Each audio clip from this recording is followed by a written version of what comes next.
مختلف ڈفرینٹ قومیں آباد ہے برصغیر میں. تو ہر قوم چاہتی ہے کہ ہم بڑے ڈومیننٹ ہیں, سارا کچھ ماضی میں ہم نے کیا ہے. تو وہ ہسٹورینز جب ہسٹری لکھتے ہیں تو اپنے آپ کو بڑا چڑھا کر پیش کرنا چاہتے ہیں. آپ دی میسج دیکھیں, دی میسج دی میسج, بالکل بالکل. تو وہ پورا حضور پاک صلی اللہ علیہ وسلم اور صحابہ کرام کا دور جو ہے وہ بہت کم ٹائم میں 2-2.5 گھنٹوں میں آپ کو ایک پوری تحریک کا پتہ چل جائے گا. یہ فلم ایسی ایک چیز ہے کہ آپ عوامی سائیکی کو دیکھ کر بناتے ہیں, اور اس میں بزنس نقطہ نظر بہت ضروری ہے کہ کس قسم کی فلم پہ پیسے زیادہ آئیں گے. اگر آپ اوور آل برصغیر کی ہسٹری پڑھنا چاہتی ہیں اس کے لیے الگ بکس ہے. یہ چونکہ بہت پھیل جائے گا نا کہ میں آپ کو بکس سجیسٹ کروں, میں ایک شخص سجیسٹ کر دیتا ہوں. آپ اس طرح کریں کہ مبارک علی کو پڑھ لیں. یعنی اب مسلمانوں کا ہیرو ہے احمد شاہ ابدالی, اور وہ بڑے فخر سے تاریخ میں لکھتے بھی ہیں اور فلمیں بھی بناتے ہیں کہ احمد شاہ ابدالی نے مسلمانوں کے لیے بڑی خدمات کی اور بہت فتوحات حاصل کی اور اسلام پہ لایا اور پختون کلچر پہ لایا. لیکن انڈینز کا نیریٹیو تو یہ نہیں ہے. دوسری طرف اگر ہم انڈیا کی بات کریں تو ان کا عروج چل رہا ہے فلم انڈسٹری میں, اور وہ ہسٹری کے اوپر کافی ساری موویز بناتے بھی ہیں, جیسے کہ بادشاہ اکبر پہ انہوں نے کوئی 2-3 بار مووی بنائی ہے. کہ اگر آپ نے ہسٹری لکھنی ہے تو ایویڈنس پہ لکھیں, اور اگر آپ نے کسی چیز کو حاصل کرنے کے لیے کوئی تاریخ کی کتاب لکھنی ہے تو بالکل آپ کی مرضی. Welcome to another refreshing episode of the Salt Range podcast. اور آج ہم ایک مختلف بلکہ ذرا ہٹ کے ٹاپک کے اوپر بات کرنے والے ہیں. تھوڑا سا بورنگ لگتا ہے بہت سارے لوگوں کو, لیکن آپ کو پتہ ہے کہ ہسٹری جو ہے وہ جاننی ضروری ہے. اگر آپ اپنی ہسٹری کے بارے میں, اپنی تاریخ کے بارے میں نہیں جانتے تو مطلب یہ ہوا کہ آپ کو اپنی شناخت کے بارے میں کچھ بھی معلوم نہیں ہے. بہت سارے لوگوں کو ہسٹری بورنگ بھی لگتی ہے, مشکل بھی لگتی ہے, اس کو پڑھنا بھی مشکل ترین لگتا ہے اور اس کو یاد رکھنا بھی مشکل لگتا ہے. لیکن اگر اس کے بارے میں معلومات نہ ہو تو وہ میرے خیال سے اس سے زیادہ بدترین چیز ہے اور مشکل بھی ہے. اس لیے کیونکہ جب آپ اپنے بیک گراؤنڈ کے بارے میں نہیں جانتے تو آپ اپنے فیوچر کے بارے میں یا آپ اس فیوچر کے لیے کیسے آگے بڑھ سکتے ہیں. تو اسی کے اوپر بات کرنے کے لیے آج ہمارے ساتھ جو شخصیت موجود ہے ان کا تعارف کرواتی چلوں. قائد اعظم یونیورسٹی میں یہ ڈائریکٹر ہیں پاکستان اسٹڈیز سینٹر کے. اس کے علاوہ ادیب ہیں, دانشور ہیں اور تاریخ دان بھی ہیں. پروفیسر ڈاکٹر حنیف خلیل آج ہمارے ساتھ موجود ہیں. سر بہت شکریہ سب سے پہلے ہمیں وقت دینے کے لیے. کیسے مزاج ہیں آپ؟ شکر الحمدللہ, بالکل ٹھیک ٹھاک. سر یہ بتائیے گا, جیسے میں نے شروع میں ذکر کیا ہسٹری بڑی بورنگ ہوتی ہے, تو آپ نے کس طرح سے سوچا کہ اس ٹاپک کے اوپر آیا جائے اور اس کے بعد باقی لوگوں کو اس کے بارے میں بتایا جائے؟ دیکھیں, جتنی آپ بورنگ سمجھ رہی ہے ہسٹری کو, اتنی انٹرسٹنگ بھی ہے. بالکل. آپ جب ہسٹری پڑھتی ہے تو آپ انسان اپنے پاسٹ سے جو ہے اپنا رشتہ توڑ نہیں سکتا. ایسا ہی ہے, جڑا ہوتا ہے اس سے. بالکل, اور پاسٹ بڑی دلچسپ بھی ہوتی ہے. ایک شاعر کی زبان میں آپ کو کہوں کہ اردو کا شعر ہے کہ گزرے ہوئے سب لمحے یادگار ہوتے ہیں, لوٹ کر نہیں آتے, ایک بار ہوتے ہیں. تو مجھے تو انٹرسٹنگ لگ رہی ہے, لیکن اس میں یہ تاریخ یاد رکھنا اور یہ کچھ چیزیں جو ہے وہ بالکل صحیح. ارے پروفیسر صاحب, مشکل یہی ہے نا, وہ ایک ایک تاریخ یاد رکھنا. واقعات تو بڑے دلچسپ ہوتے ہیں, لیکن وہ ایک ایک تاریخ یاد رکھنا, ایک ایک سن یاد رکھنا, وہ مشکل لگتا ہے تمام تر بچوں کو بھی, اور میری جنریشن کے لوگوں کو تو لگتا ہی لگتا ہے. یہ آپ کی بات درست ہے. کچھ پروفیسر ہیں آپ, بالکل خشک سبجیکٹ بھی ہے یہ. پروفیسر ہیں آپ, قائد اعظم یونیورسٹی سے بھی آپ کا تعلق بڑے عرصے سے ہے. تو کس طریقے سے اسٹوڈنٹس کو اس چیز پہ لے کے چل رہے ہیں, اور کس قسم کے ٹاپکس جو ہیں وہ اس میں ڈسکس ہوتے ہیں جس میں بچوں کا انٹرسٹ بھی پیدا ہوتا ہے, اور کچھ ایسے ٹاپکس جس میں انٹرسٹ نہیں بھی ہوتا؟ ہاں, تھوڑا سا میں پہلے سے یہ وضاحت کر دوں کہ میں ڈائریکٹر ہوں پاکستان اسٹڈیز کا. تو ایک تو ہمارے پاس ہسٹری کا الگ شعبہ ہے. تو پاکستان اسٹڈیز میں ہم پاکستان کی ہسٹری کو لیتے ہیں, اور ظاہر ہے کہ مغل ہسٹری بھی آ جاتی ہے اس میں, اسلامک ہسٹری بھی, برصغیر کی ہسٹری بھی آ جاتی ہے. تو پیور ہسٹری کا تو ڈپارٹمنٹ نہیں ہے, لیکن پاکستان کو سمجھنے کے لیے ہمیں برصغیر کی ہسٹری میں جانا پڑتا ہے. بالکل ایسے. تو ہم اپنے اسٹوڈنٹس کو, بچوں کو پاکستان سے ریلیونٹ ڈفرینٹ سبجیکٹس پڑھاتے ہیں. اس میں زیادہ پورشن ہسٹری ہی کا ہے, پاکستان موومنٹ کی ہسٹری, برصغیر کی ہسٹری اور باقی کچھ ڈائمینشن. ڈاکٹر صاحب, برصغیر کی ہسٹری یا پاکستان کی ہسٹری تو ہم بڑے عرصے سے, مطلب میں کہوں گی بچپن سے ہی پڑھتے آ رہے ہیں. آپ اس میں مختلف کیا بتاتے ہیں بچوں کو؟ دیکھیں, ہسٹری میں کوئی چیز مختلف نہیں ہوتی. ہسٹری میں ہوتی ہے ایکوریٹ اور درست اور صحیح اور سچ بات کہنا. اس کے لیے ہمارے پاس طریقہ یہ ہوتا ہے کہ ایویڈنس کیا ہے. یعنی ہسٹری میں چونکہ پاسٹ کو اسٹڈی کیا جاتا ہے, تو ہسٹری میں ایک سبجیکٹ یہ بھی ہے کہ ہسٹوریوگرافی. ہسٹوریوگرافی مینز کہ ہسٹری کو نریٹ کرنا, اس کا جو ہے نالج ہے, میتھڈ ہے, طریقہ ہے. اس میں فوکس اس بات پر ہے کہ ایویڈنس کیا ہے, کب کا ہے, کس سے ملا ہے, کتنا ریلائبل ہے, یہ والی چیزیں ہسٹری میں بہت کاؤنٹ ہوتی ایگزیکٹلی ہے. اسی پہ آنا چاہ رہی ہوں کہ کتنا ریلائبل ہے, کتنا یہ جو ہے وہ ایویڈنس کتنا سچا ہے. ٹھیک ہے ڈاکٹر صاحب, مختلف لوگوں کے حوالے سے ہسٹری ڈفرینٹ بھی ہو سکتی ہے. جیسے میں نے آپ سے پوچھا نا کہ آپ مختلف کیا بتاتے ہیں, تو میرا سوال یہی تھا کہ شاید ہر ایک کے پوائنٹ آف ویو سے, جیسے اگر میں پاکستان کی ہسٹری بولوں تو ہمارے پوائنٹ آف ویو سے کچھ مختلف ہوگی, بر صغیر میں ہمارے ساتھ انڈیا شامل ہے, ان کی طرف سے ہسٹری کچھ مختلف ہوگی, بنگلہ دیش کی طرف سے مختلف ہوگی. تو کیسے جانا جائے کہ اصل میں حقیقت کیا ہے اور یہ ہسٹری واقعی اس طریقے سے ہے, یا پھر تینوں پرسپیکٹیوز ٹھیک ہیں؟ یہ آپ کا بڑا دلچسپ سوال اس لیے ہے کہ ہسٹری میں واقعی یہ ڈفرینٹ ڈائمینشنز ملتے ہیں دیکھنے کو. اصل میں جو ہسٹری ہے نا, وہ کسی نہ کسی بائسڈ اپروچ کے ساتھ اگر مرتب کی جائے, لکھی جائے, تو یہ مسئلہ آ جاتا ہے. اور ہسٹری میں یہ بائسڈ اپروچ ہے. کہیں پر کسی حکمران کے کہنے پہ کوئی تاریخ کی کتابیں لکھی جاتی ہے, کہیں پر کسی مذہبی گروپ فرقہ کو بالادست ثابت کرنے کے لیے لکھی جاتی ہے, کہیں کوئی پولیٹیکل فورس, کہیں قومی تشخص کو, مختلف ڈیفرنٹ قومیں آباد ہے برصغیر میں, تو ہر قوم چاہتی ہے کہ ہم بڑے ڈومیننٹ ہیں, سارا کچھ ماضی میں ہم نے کیا ہے. تو وہ ہسٹورینز جب ہسٹری لکھتے ہیں تو اپنے آپ کو بڑا چڑھا کر پیش کرنا چاہتے ہیں. تو اس طرح کی ہسٹری میں اپروچز ہے, لیکن یہ سب کے سب جو ہے یہ ہسٹوریوگرافی اور ہسٹری کے جو میتھڈ ہے اس کے خلاف ہے.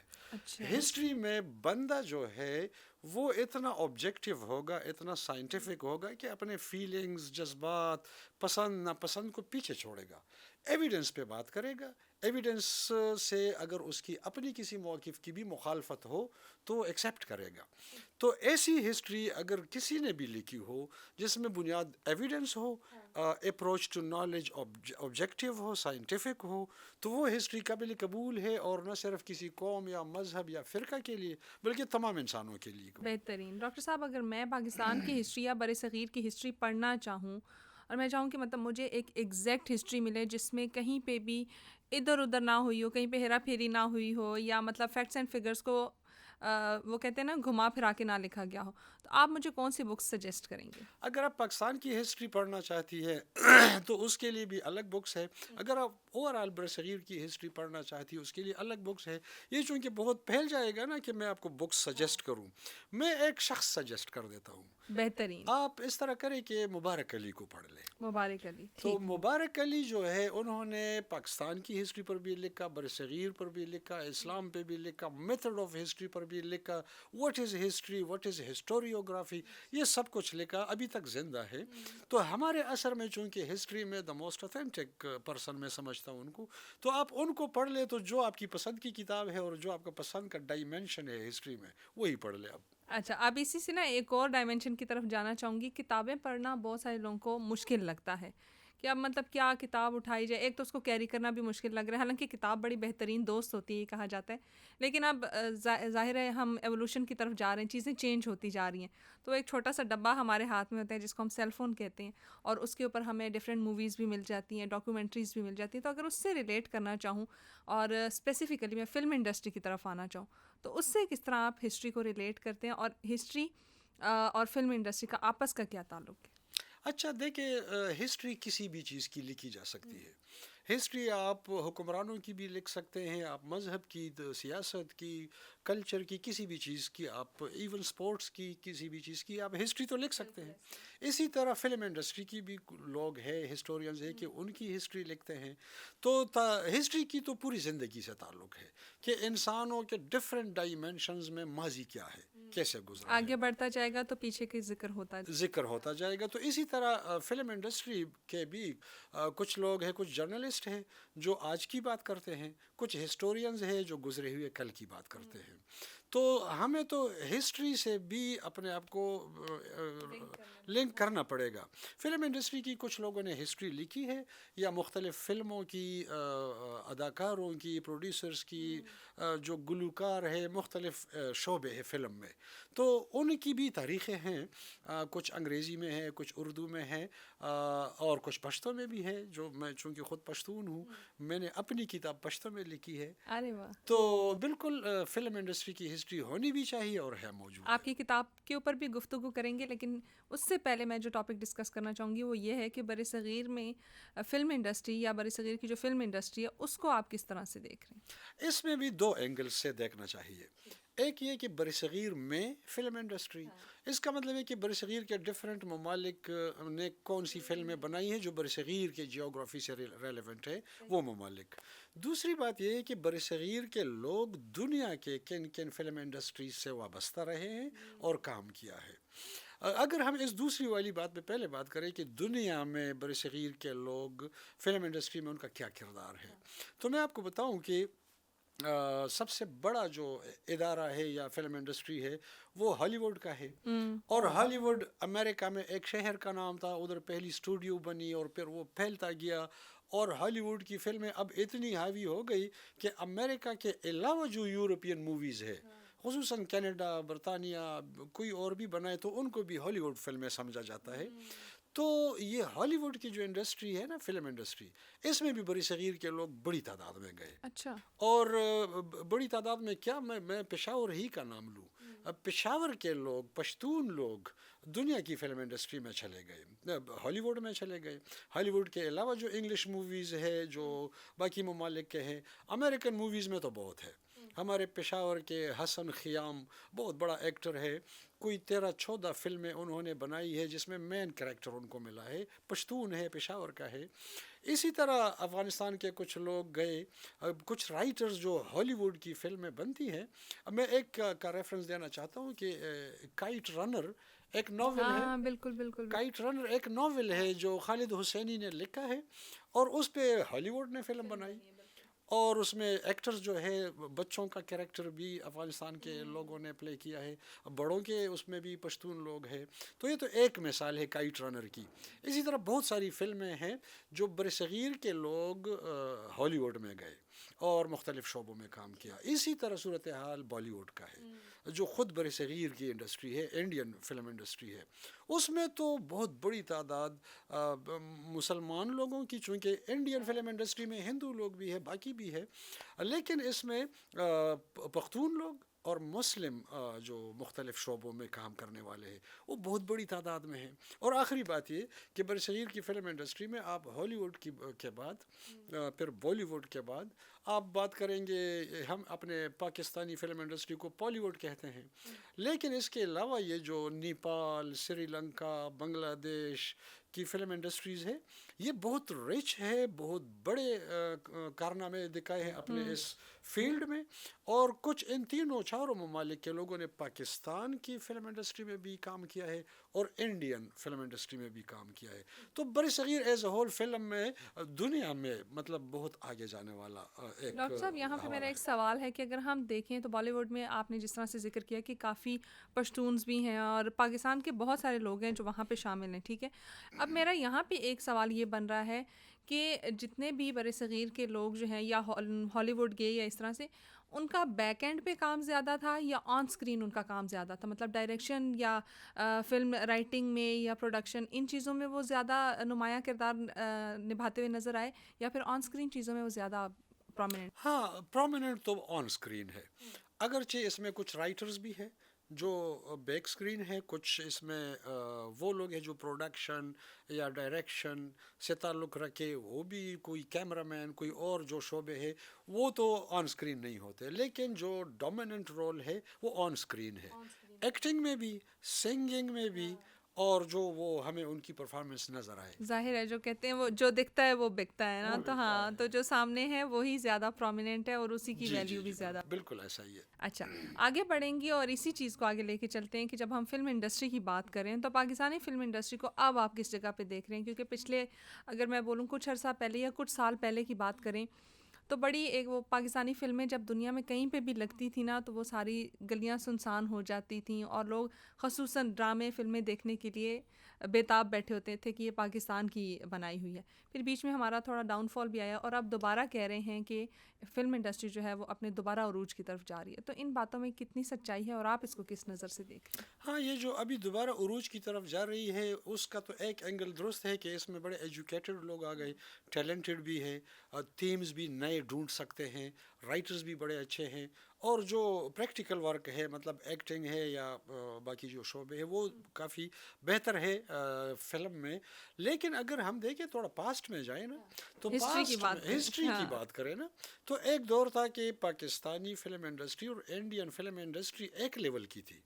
پاکستان کے لوگ ادھر کام کرتے تھے. بلکہ آپ کو پتہ ہے انڈیا میں بھی گلیاں وغیرہ بند ہو جاتی تھی جب پاکستان کی کوئی فلم آتی تھی یا ڈرامہ آتا تھا، تو ہماری ان کے اوپر ڈومیننسی رہی ہے میں کہوں گی. جی پاکستان کے جو دیکھیں اب لالا سدھیر ایک پاکستانی ایکٹر ہے، انڈین فلموں میں کام کیا تو ثابت کر کے دیا نا. محمد علی نے کیا، ندیم نے کیا جو ہمارے پاکستانی فلم انڈسٹری کے ہیں، اور کچھ تو پکے سمجھے جاتے ہیں کہ وہیں کے ہیں، جیسے سلما آغا گاتی تھی، عدنان سمیع گاتا تھا. اب پتہ نہیں فلموں میں گاتے ہیں یا نہیں، لیکن ایکٹنگ میں بھی کچھ لوگ ہمارے ایسے ہیں کہ جو سمجھے جاتے ہیں کہ یہ ہندوستانی اداکار. شاہ رخ خان کا جیسے بولا جاتا ہے، لیکن حالانکہ ہیں وہ یہیں سے، وہ روٹس تو ان کی اگر یہیں ہم سے. اس طرح دیکھ لیں نا تو وہ تو شروع گل حمید سے ہوتی ہے، جو اس وقت تقسیم ہوئی ہی نہیں تھی، وہ تھے ہی انڈین. گل حمید، دلیپ کمار، یوسف خان، اس میں کچھ بڑے لوگ بھی ہیں. اب میں چونکہ ذکر آ گیا تو میں بتا ہی دیتا ہوں. ضرور. ایک شخص تھے جو پشاور سے گئے تھے تو ہندو، لیکن پشاور سے گئے، وہ تھا پرتھوی راج. تو پرتھوی راج کی پوری فیملی چھا گئی ہندوستانی فلم انڈسٹری پہ. پرتھوی راج کے 3 بیٹے تھے، راج کپور، شمی کپور اور ششی کپور. اب یہ تینوں سے پھر بات پھیل گئی تو راج کپور کا بیٹا رشی کپور آ گیا تو وہ چھا گیا، اور پھر یہ جتنی کپور فیملی ہے یہ سب کے سب آپ کے سامنے ہے. اسی طرح وہ افغانستان سے کچھ لوگ آ گئے. کچھ لوگ کا مطلب یہ ہے کہ یہ قادر خان جو ہے نا، یہ تھا تو پشین ہمارے پاکستانی صوبے کا، لیکن ان کی ماں افغانستان سے تھی، کاکڑ قبیلے سے تعلق ہے. پشاور سے ذکریہ خان چلے گئے.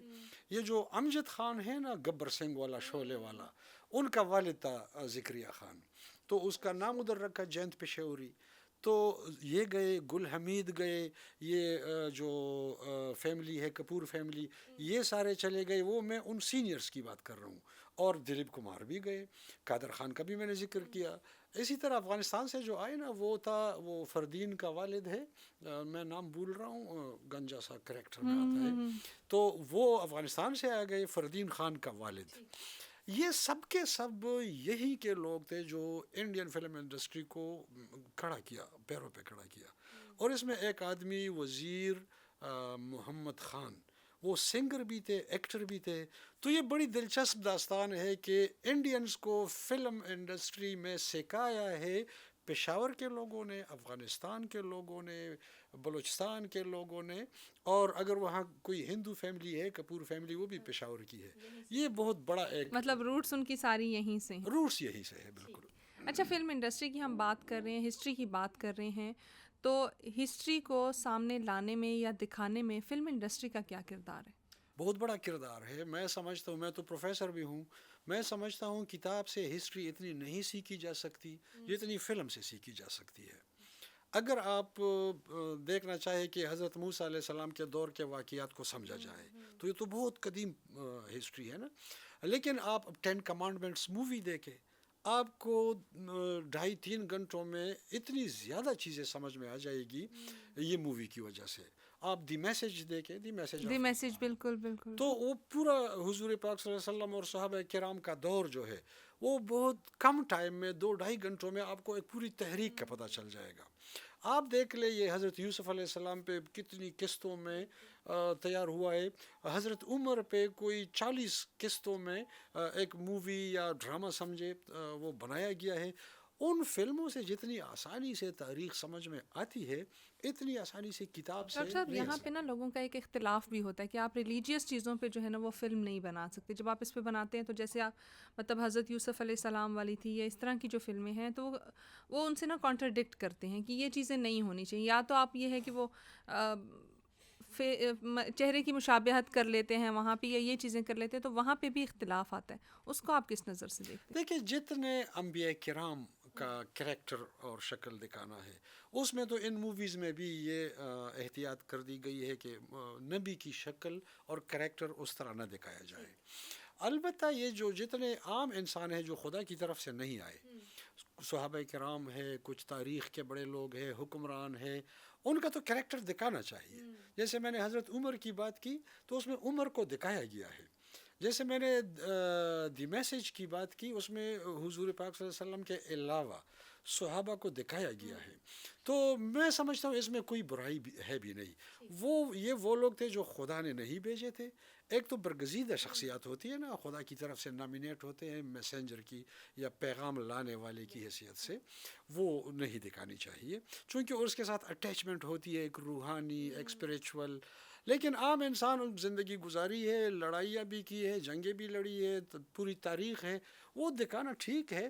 اگر اس پہ کوئی اعتراض کرتا ہے تو وہ میرے خیال میں تنگ نظر سا مذہبی شخص ہو. یہ ایک ایگزامپلری ہم نے وہ کیریکٹر لیا ہے نا, ہم یہ نہیں کہہ رہے کہ وہ ایسے ہی دکھتے تھے یا وہ ایسے ہی تھے, ہم وہ صرف کیریکٹرسٹکس بتانے کے لیے اس انسان کو اس کی جگہ پہ. ایسا ہی ہے, جب آپ نے پہلے سے یہ میسج دے دیا ہے کہ یہ مووی ہے تو مووی میں تو سب کچھ ایکٹنگ ہے نا, وہ ریئل تو نہیں ہے نا. اب وہ عثمان پیرزادہ اور سمینہ پیرزادہ بیچاری کو لوگوں نے پکڑ لیا تھا. اب وہ ڈرامے میں ریئل وائف کو طلاق دیا, لیکن لوگ اس پہ یہ نہیں سوچتے کہ یہ کر رہے ہیں ڈرامہ, اور اس پہ یہ نہیں سوچ رہے کہ یہ اسکرپٹ ان کو ملا ہوا ہے, اس کا رائٹر کوئی اور ہے, آئیڈیا کسی اور کا ہے, ان سے کروا رہے ہیں ایکٹنگ, تو اس کو ریئل کیوں لیا جائے.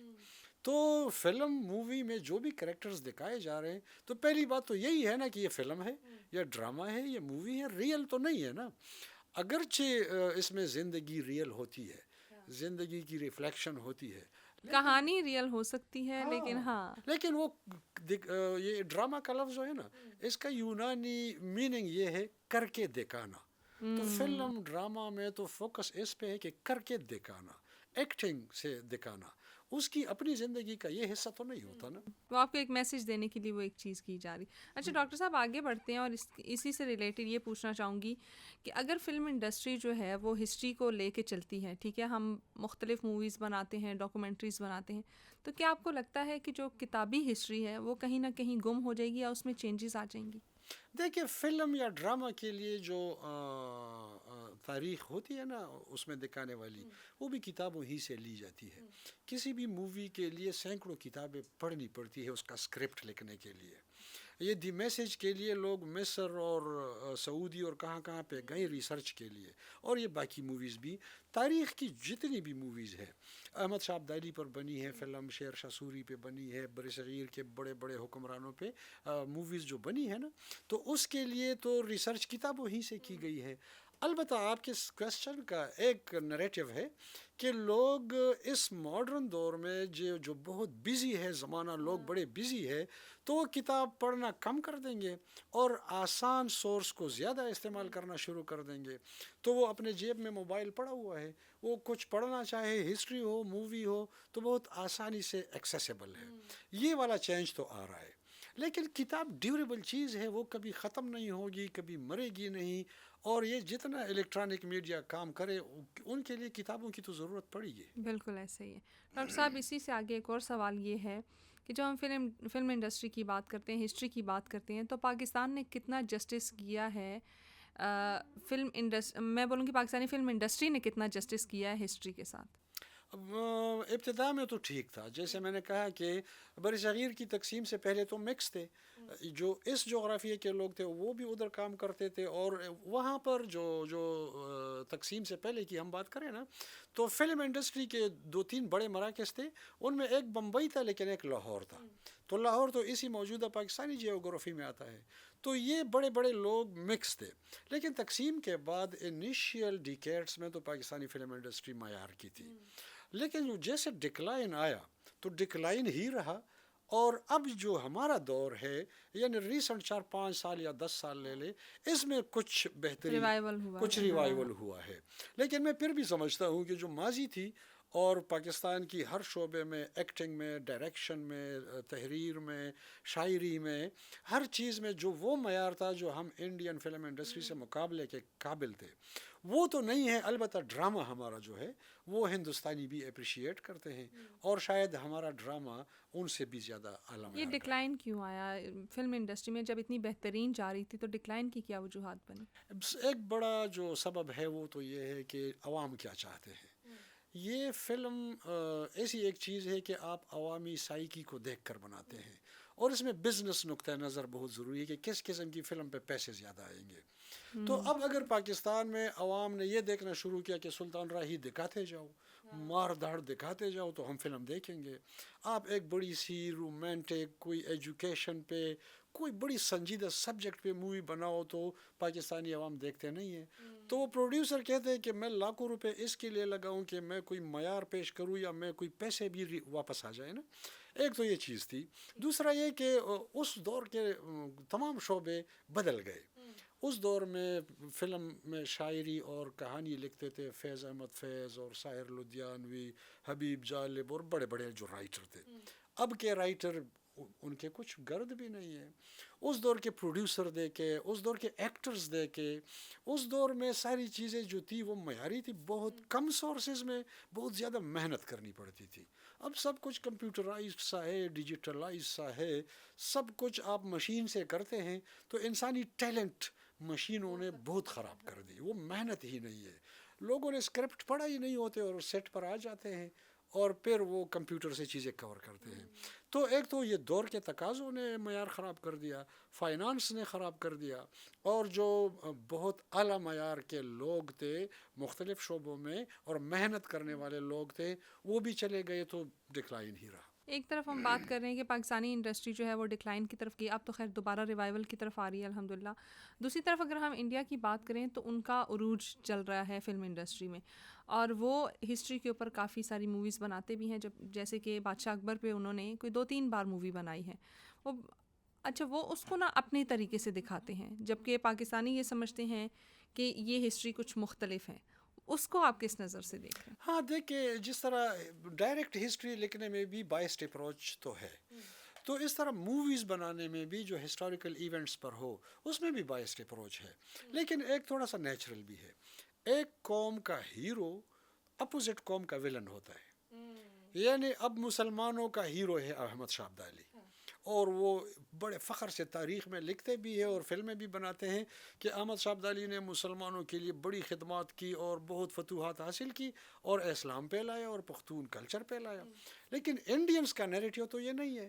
وہ تو یہ کہیں گے کہ کندہار سے احمد شاہ آ گیا, ہمیں مارا پیٹا, حملے کیے, قتل مقام, وہ تو ہمارے لیے تو ڈاکو ہے, تو ان کی فلم میں ولن بن گیا. اسی طرح کچھ اور لوگ ہیں کہ ایک قوم کا ہیرو ہے تو دوسری قوم کا تو ہیرو نہیں بن سکتا. یا یوں سمجھے کہ انگریز ادھر آ گئے تو وہ اپنا ادھر آنا جسٹیفائی کرتے ہیں. ادھر سے تحریکیں چلی تو ان کو میوٹنی کہتے ہیں, ان کو کہتے ہیں یہ غدر ہے, لوگ غداری کر رہے ہیں. تو نیریٹیو چینج ہو جاتا ہے. فلموں میں بھی یہی ہے کہ اگر ہالی ووڈ بنائے گا تو اپنے پوائنٹ آف ویو سے بنائیں گے, اب بالی ووڈ بنائیں گے, پاکستان فلم انڈسٹری بنائیں گے. لیکن میرا نقطۂ نظر یہ ہے کہ کوئی بھی بنائیں, آپ سورس, اوتھینٹسٹی اور سچ کو ذہن میں رکھ لیں, خواہ وہ کسی کے حق میں یا مخالفت میں ہے. سر ہم اسی کے اوپر بات کر رہے تھے, تو اب ہسٹری کی بات ہو رہی ہے اور مختلف نظریوں کی بات ہو رہی ہے. ایک ملک کی نظریے سے اگر میں دیکھوں تو ہسٹری مختلف ہے, میرے نظریے سے شاید مختلف ہو, کسی اور کی نظریے سے مختلف ہو. ہسٹری کو ہسٹری سے کاؤنٹر کرنے کے لیے کیا کیا جائے؟ اگر میں اپنے طریقے کی ہسٹری بتانا چاہ رہی ہوں, مطلب پاکستانی ہسٹری بتانا چاہ رہی ہوں, تو کیا مجھے مزید کتابیں لکھنی چاہیے یا مزید اس پہ فلمیں بنانی چاہیے تاکہ میں اپنی ہسٹری کو پروموٹ کر سکوں, یا اس کا کوئی اور طریقہ بھی ہو سکتا ہے؟ اس میں 2 اینگل ہیں نا. ایک تو یہ آپ کا اگر نقطۂ نظر یہ ہو کہ میں نے اپنا موقف دوسروں پہ منوانا ہے, میں پاکستانی ہوں تو پاکستان کی ہسٹری جو لکھی جائے وہ بھی دوسرے لوگ اس کو مان لے, تو ایک یہ اینگل ہے. لیکن دوسرا اینگل یہ ہے کہ میں ایک غیر متعصب سائنٹیفک آبجیکٹیو تاریخ لکھنا چاہتا ہوں یا چاہتی ہوں, تو وہ دوسرا اینگل ہے. اب یہ جو پہلا والا اینگل ہے نا, یہ انٹرنیشنل لیول پہ ہسٹورینز اس کو ایکسیپٹ نہیں کریں گے اور ہسٹورین کو ٹارگٹ کریں گے کہ آپ کی تاریخ کو تو ہم اس لیے نہیں مانتے کہ آپ تو اپنا موقف ہم پہ منوانا چاہتے ہیں, مسلط کرنا چاہتے ہیں. ہسٹری میں یہ چیز ہوتی نہیں ہے. اگر کسی چیز کا نام ہسٹری ہے تو اس کا میننگ ہی یہ ہے کہ اسٹڈی آف پاسٹ. تو study of past in real sense ہونا چاہیے, ہمارا ماضی تاکہ اس کی سچائی کیا تھی. تو سچائی کے لیے ہمیں اس دوسرے اینگل پہ آنا پڑے گا. اگر اس میں صرف ملکوں کا نہیں, اس میں فرقوں کا, نسلوں کا, جیوگرافی کا امتیاز بھی ہے. اگر کوئی یورپین ہسٹری لکھے گا تو جغرافیے کو بھی نظر میں رکھے گا. اگر کوئی کرسچینس کی ہسٹری لکھے گا تو مذہب کو بھی ذہن میں رکھے گا. اگر کوئی مغل یا پختون یا پنجابی کی ہسٹری لکھے گا تو پھر نسلیت کو بھی نظر میں رکھے گا. یہ تمام چیزیں ہسٹری کے لیے نقصان دہ ہے, مضر ہے, ہسٹری کو ڈیمیج کرنے والی ہے. میں ایک بات آپ کو یاد دلاؤں, آپ چونکہ میڈیا کے لوگ ہیں تو آپ تو اس وقت شاید پیدا نہیں ہوئی تھی. ہمارے دور میں ایک ڈرامہ ہوا تھا پی ٹی وی پر, با ادب با ملاحظہ ہوشیار. قاسم جلالی پروڈیوسر تھے, اس میں اس نے ایک حکمران کا رول بھی پلے کیا ہے. تو اس کے دربار میں اس نے ایک ہسٹورین رکھا ہوتا ہے, جیسے مغل حکمران رکھتے تھے. تو وہ بڑا ظالم حکمران ہوتا ہے, لیکن وہ شام کو پوچھتا ہے تاریخ دان سے, ہسٹورین سے, کہ آج کیا گزرا, آپ نے کیا قلم بند کیا ہے. اچھا, پورے دن کا وہ پورے دن کا روزنامچہ بتاؤ, چونکہ یہ کل کی تاریخ بنے گی نا. تو وہ اس کو بتاتا ہے کہ آج آپ نے 13 قتل کیے ہیں, 15 لوگوں کا رزق روکا ہے, اتنے لوگوں کا یہ کیا, چونکہ وہ ظالم حکمران ہوتا ہے. تو یہ کہتے ہیں وہ سچی والی ہسٹری دکھاؤ, اور پہلے اس کو کوڑوں سے مارتا ہے کہ تاریخ وہ صحیح والی دکھاؤ. تو وہ کہتے ہیں میرے پاس دوسری, وہ دوسری نکال کے پڑھنا شروع کرتا ہے کہ بڑا انصاف کا دورہ چل رہا تھا, اور اتنے وہ انسانوں کو سکون دیا, خوشی دی, یہ وہ اپنے طریقے سے ماڈیفائڈ. تو وہ رائٹر دکھانا یہ چاہتے ہیں کہ ہسٹری لکھی اسی طرح جاتی ہے کہ حکمران آپ کو جو کہے, یا آپ کو کرسی ملتی ہے, اقتدار ملتا ہے, پیسہ ملتا ہے, اس کے لیے آپ جھوٹ بولنے پہ آ جاتے ہیں. تو اب کنکلوژن اس ایک دو جملوں پہ کہ اگر آپ نے ہسٹری لکھنی ہے تو ایویڈنس پہ لکھے, اور اگر آپ نے کسی چیز کو حاصل کرنے کے لیے کوئی تاریخ کی کتاب لکھنی ہے تو آپ کی مرضی ہے, وہ آپ کو پوری دنیا تو نہیں مانی. بالکل ایسے, بہترین, بہت خوب ڈاکٹر صاحب. مجھے پہلی بار ہسٹری کے اوپر بات کرتے ہوئے اتنا مزہ آ رہا تھا کہ میرا دل کر رہا تھا اور بھی سوالات ہوں, ہم اس پہ اور بھی ڈسکشن کریں, لیکن وقت کی قلت کی وجہ سے ہمیں یہ پوڈ کاسٹ یہیں پہ ختم کرنا پڑے گا. یہ بھی ہے کہ میرا دل یہ بھی چاہ رہا ہے کہ ہم اس کی ایک سیکنڈ ایپیسوڈ بھی کریں جس میں ہم اس کے اوپر مزید ڈسکشن کریں, تاکہ ہسٹری مزید انٹرسٹنگ طریقے سے لوگوں تک پیش کی جا سکے. بہرحال بہت شکریہ ہمیں وقت دینے کے لیے اور ہمارے پوڈ کاسٹ میں آنے کے لیے, اور ہسٹری کو اتنے خوبصورت انداز میں بیان کرنے کے لیے. آپ کا شکریہ کہ میری باتیں لوگوں تک پہنچائیں. بہت شکریہ ڈاکٹر صاحب. یہ سار کی ایک نئی ایپیسوڈ کے ساتھ دوبارہ ملیں گے. ٹل دیٹ دعاؤں میں یاد رکھیے گا. اللہ حافظ.